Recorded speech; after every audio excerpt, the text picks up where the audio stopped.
ఇప్పుడు no cost cough syrup తో 60 రూపాయల విలువ గల ఇన్హేలర్ పూర్తిగా ఉచితం. దెబ్బకి దగ్గు జలుబు మాయం.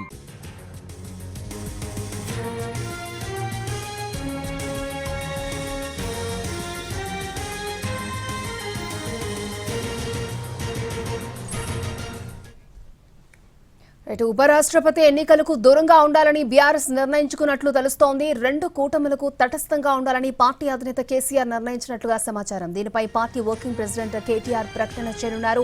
మధ్యాహ్నం 2 గంటలకు తెలంగాణ భవన్లో కేటీఆర్ ప్రెస్ మీట్ ఏర్పాటు చేశారు.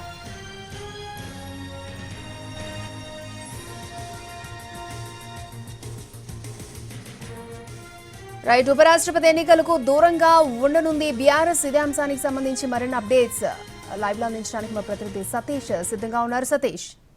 ఎస్ అక్షయ, ఉపరాష్ట్రపతి ఎన్నికల్లో మద్దతు విషయంపై బీఆర్ఎస్ కీలకమైన నిర్ణయం తీసుకుంది. ఇప్పటికే అధినేత కేసీఆర్ పార్టీకి సంబంధించినటువంటి ఎంపీలకు దిశానిర్దేశం చేశారు. ఈ ఎన్నికల్లో ఉపరాష్ట్రపతి ఎన్నికలకు సంబంధించి రేపు జరగబోయేటటువంటి పోలింగ్కు దూరంగా ఉండాలని చెప్పి పార్టీ నిర్ణయం తీసుకుంది.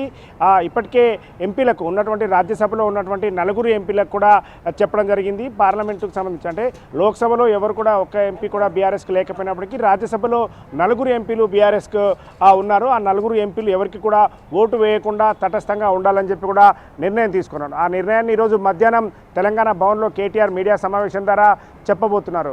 అయితే దీనికి సంబంధించి ఏదైతే ఉపరాష్ట్రపతి ఎన్నికల నోటిఫికేషన్ రావడం, ఆ తర్వాత ఆ పోటీ అనివార్యం కావడం, ఇటు విపక్ష అభ్యర్థిగా సుదర్శన్ రెడ్డి పోటీ చేస్తున్నటువంటి సమయంలో ఖచ్చితంగా పోటీ అనివార్యం అయింది అని వచ్చినటువంటి సమయంలో బీఆర్ఎస్ కేటీఆర్ కీలకమైన ప్రకటన చేశారు. ఎవరైతే తెలంగాణలో ఉన్నటువంటి రైతులకు కావలసినటువంటి యూరియా ఇస్తారో 2 లక్షల మెట్రిక్ టన్నుల యూరియా ఎవరు తీసుకొస్తారో అప్పుడు ఆ పార్టీకి ఓటు వేస్తాం. అటు ఎన్డీఏ కావచ్చు, విపక్ష కూటమి నుంచి ఉన్నటువంటి కాంగ్రెస్ కావచ్చు, ఎవరైనా సరే ఆ తెలంగాణకు కావాల్సినటువంటి యూరియా 2 లక్షల మెట్రిక్ టన్నుల యూరియా తీసుకొస్తే వాళ్లకు తమ పార్టీ నుంచి ఉన్నటువంటి వాళ్ళం ఓటు వేస్తామని చెప్పారు. అయితే బీఆర్ఎస్ చెప్తుంది తాము చెప్పినటువంటి విధంగా ఇక్కడికి మాత్రం యూరియా తీసుకురాలేదనే విధంగా బీఆర్ఎస్ చెప్తున్నప్పటికీ అసలు ఇక్కడ తటస్థంగా ఉండడానికి రాజకీయమైనటువంటి కోణం ఉందనేది రాజకీయ వర్గాలు చాలా కీలకంగా చెప్తున్నాయి. ఎందుకంటే ప్రస్తుతం పోటీలో ఉన్నటువంటి వాళ్ళలో ఎన్డీఏ, ఇటు బీజేపీ కూటమిగా ఉన్నటువంటి ఎన్డీఏ కావచ్చు, ఇటు కాంగ్రెస్ కూటమిగా ఉన్న ఆ విపక్ష కూటమిని కావచ్చు, అక్కడ ఎవరికి ఓటేసినా బీఆర్ఎస్కు ఇబ్బందికర పరిస్థితులు ఏర్పడతాయి. కాబట్టి ఎన్డీఏకి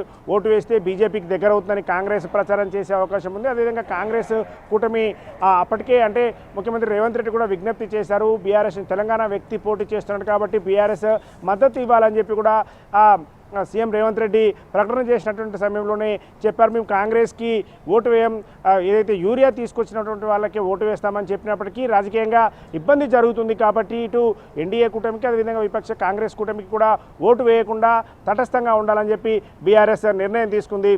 అక్షయ. ఓకే సతీష్.